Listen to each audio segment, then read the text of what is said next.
What's up, people?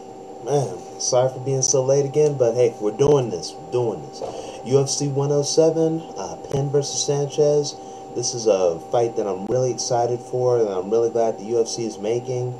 Um, this is one of the few fight cards that just isn't riddled with bad luck, injuries, illnesses, all the whole shebang.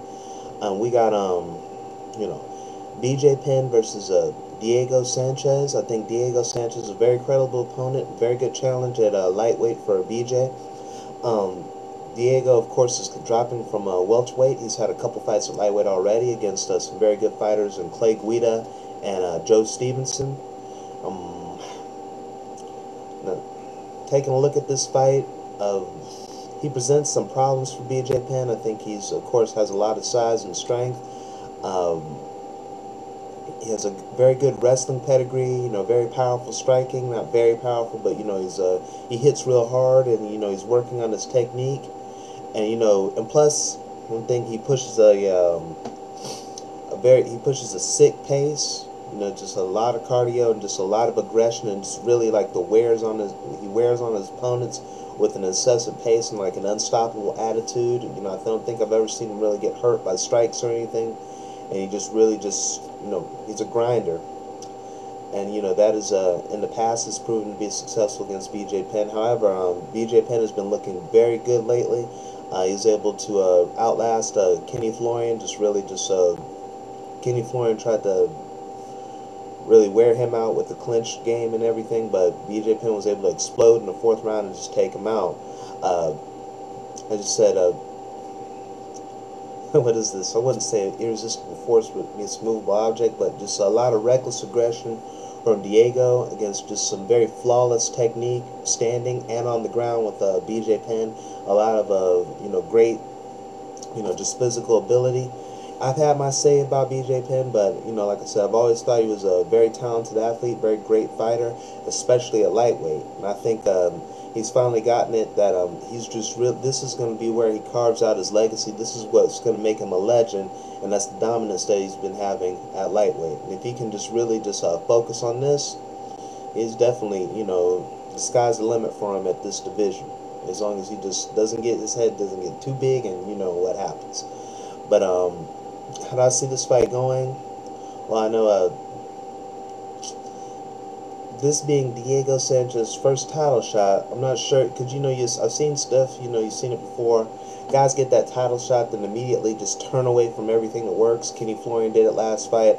Thiago Alves did it against GSP, and we're gonna see just how Diego reacts, to this title shot. Is he going to just try to do the win, or is he just going to try to take him out? He's been sounding real confident and everything, but you never know. Anyway, the way I see this going, I just see BJ having just too much for Diego, just standing on the ground, just too much. I think his boxing is just way too good. His head movement and everything. He's hard to catch, and plus he's hard to really hurt too. I mean, that's everything from just his heart, just his physical structure. I mean, I think he can, and I think he may be able to hurt Diego. If he keeps going and taking shots. Diego showed he has a really good chin, but I don't think he could take just too many shots that he can't see. And plus, on the ground, BJ is just otherworldly. He makes black belts look like white belts, and he's just a very storied jiu-jitsu player. And I just see this fight probably. I actually think he might be able to finish Diego in the third round. He might be able to be the first person to do that. That's what I'm looking at. Probably a rear naked patented choke. BJ Penn, third round, do that. I think the co-main event is, of course, Frank Mir versus Czech Congo. This is a very interesting striker versus grappler matchup. Of course, this is a striker who grapples too much against a grappler who sometimes strikes too much and can get into trouble there. A lot of people get on Czech Congo for his ground game, and it's like his ground game is just very poorly developed. However, the dude is just a late bloomer. He's late in the game. He has very solid stand-up, very great, just powerful, just concussive force with the strikes. But, and he's a novice on the ground. He's been working it's clear he's been working very hard, doing his takedowns. However, his problem is sometimes he can get taken down by a wrestler or something like Carmelo Morero, Heath Herring, or Cain Velasquez, he gets taken down, gets put in a position like most of the time side control, and can't get out of there. It has no answer. You know what I'm saying?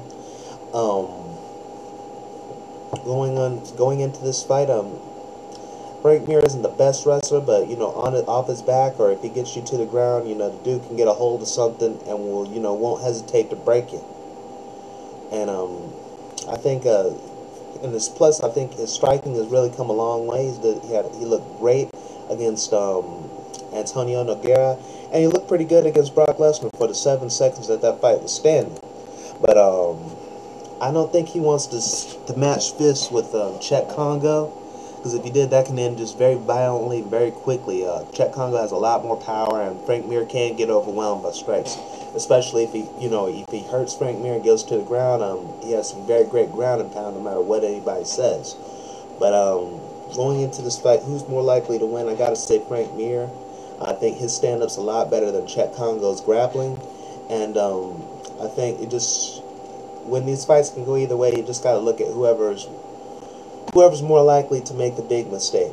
And Chet Congo has bigger holes in his game, and he's more likely to fall into trouble. And I think Frank Mir will be right there to capitalize. So I got to say, probably a second round submission or first round. We'll see by Frank Mir. But like I say, it can go the other way if Frank Mir gets too cocky with the stand-up and can get cracked really hard. As I mentioned him before, not sure how it goes, but my boy Ken Flo's on the card. He's coming off that devastating loss to BJ Penn. He's changed some things up. Moved out of Boston to Canada to Zahabi Mixed Martial Arts to train with GSP and Faraz Zahabi, Phil Nurse, and the crew. It was an extension of Greg Jackson. But he's going up against a Jackson product and Clay Guida.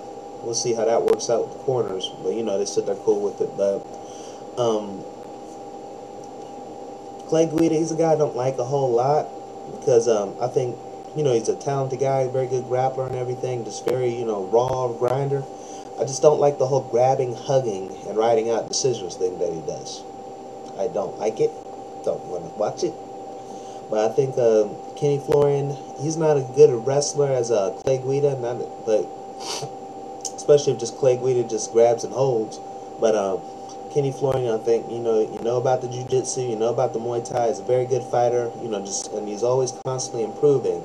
He's a very intelligent guy, and I just think he has a little more tools, and I think he may have the answer to Clay Guida. I think he may be able to finish him just like Roger did. Kind of like that. Just hit him one good time, and if he can work his jiu-jitsu game on Clay, he can finish this fight really good. I think we got the return of Paul Buenatello. We got John Fitch versus Mike Pierce. John Fitch, I see him winning that fight by decision like he does all of his fights, and boring the hell out of me when he does it. I like to see some fights with Alan Belcher and Wilson Gavay. I hope that makes the card. Johnny Hendricks. Okay, we also have the return of Paul Harris, Toquinho. Like to see him. And this should be a great night of fights. It should be. I'm definitely excited for it. It's one of the few fights where we get to see a title defendant since BJ Penn's the last champ standing. Everybody else got something wrong with him. But I can't wait for this. Be up there, and I'll be back with you for the recap. Talk to you later, alright?